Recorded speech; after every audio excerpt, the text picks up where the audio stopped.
नमस्ते routine of Nepali फिल्म्सको नयाँ film रिभ्यूको एपिसोडमा यहाँहरूलाई फेरि पनि हार्दिक स्वागत गर्न चाहन्छौँ। अभिमन्यु भन्ने बित्तिकै तपाईँलाई महाभारतको क्यारेक्टर याद आउँछ। अर्जुनका छोरा जो युद्धमा गएका थिए र त्यो चक्रव्यूहमा जान सक्ने आइडिया थियो उनलाई, तर त्यसबाट कसरी फर्केर आउने त्यो आइडिया पनि थिएन र त्यस कारण नै उनी त्यो चक्रव्यूहमा फस्न पुग्छन् र देहान्त हुन्छ। त्यस्तै अहिलेको समयमा पनि तपाईँको जीवनमा यस्ता अनेकौँ क्षणहरू आउन सक्छन् जहाँ तपाईँलाई पस्न सजिलो छ तर त्यहाँबाट निस्किन चाहिँ गाह्रो छ। त्यस कारणले गर्दा यो फिल्मको नाम अभिमन्यु जुन राखेको छ, म यसको क्रिएटिभ माइन्डलाई अलिकति तारिफ गर्न चाहन्छु, जसलाई निभाएका छन् एकदमै भर्सेटाइल ट्यालेन्टेड कामेश्वर चौरासियाले। सबैभन्दा पहिला ह्याट्स अफ क्ल्याप्स पनि दिन चाहन्छु म यस फिल्मका डाइरेक्टर सुशान्त गौतमको।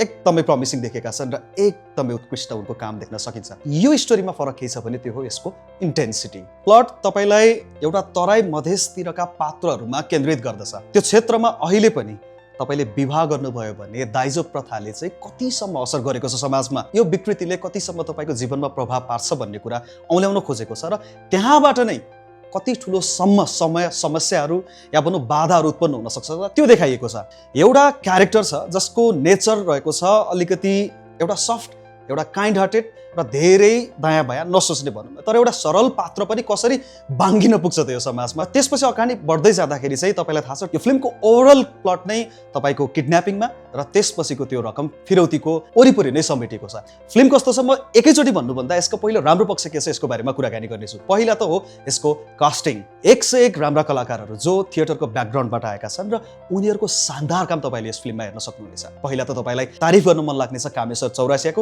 सायद उनले आफ्नो जर्नीमा अहिलेसम्म जति पनि क्राफ्ट गरेका छन् फिल्ममा, अहिलेसम्म यसरी लिड रोलमा आफूलाई कुनै फिल्मलाई बोक्ने मौका भने पाएका थिएनन्। तर यो फिल्ममा भने एकदमै धेरै स्क्रिन टाइम र उनकै वरिपरि यो कथा पनि बुनिएको हुँदा उनको एक्टिङले फिल्मलाई कसरी बोक्नेछ पहिला त त्यसैमा च्यालेन्जिङ रहेको थियो र त्यसलाई भने एक्सिलेन्ट जब गरेका छन् यसमा कामेश्वर चौरासियाले। त्यसपछि तपाईँलाई लक्ष्मी बर्देवाको एक्टिङ पनि सुपर्ब नै लाग्न सक्नेछ, उनी पनि एकदमै राम्रो कलाकार हुन्। त्यसपछि साइड क्यारेक्टरहरू जति भएका छन् यस फिल्ममा अन्य कलाकारहरू सबैको एकदमै उत्कृष्ट काम रहेको छ। एउटा अर्को राम्रो पक्ष भनेको यस फिल्मको प्राविधिक पक्षलाई औल्याउने हो भने यसको सिनेमाटोग्राफी, क्यामेरामा अत्यन्तै राम्रो काम गरिएको छ र जुन प्रकारको यसको फास्ट पेस सिक्वेन्स रहेको छ फिल्ममा त्यसलाई मजासँग सिङ्क गरेको छ क्यामेरा वर्कले। त्यसपछि कुरा आउँछ यसको स्क्रिन प्ले, एकदमै टाइट छ। फर्स्ट हाफको तुलनामा सेकेन्ड हाफ अति नै फास्ट जान्छ। त्यसपछिको भनेको यसको ठुलो पक्ष रहेको छ बिजिएम। क्राइम सस्पेन्स जनरको फिल्ममा हामीलाई थाहा छ अलिकति हाई इन्टेन्स, अलिकति त्यो प्रकारको म्युजिक चाहिन्छ जहाँ तपाईँलाई यत्तिकै पनि थ्रिल फिल गराओस् र त्यसमा पनि उत्कृष्ट काम तपाईँले देख्न सक्नुहुनेछ। कमजोरी केही छन् भने यो फिल्ममा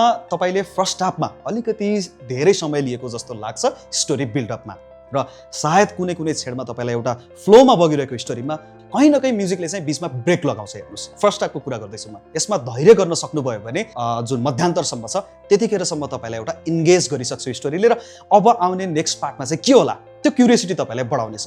र जब यसको सेकेन्ड पार्ट सुरु हुन्छ त्यसपछि भने कथा एउटै फ्लोमा बग्छ।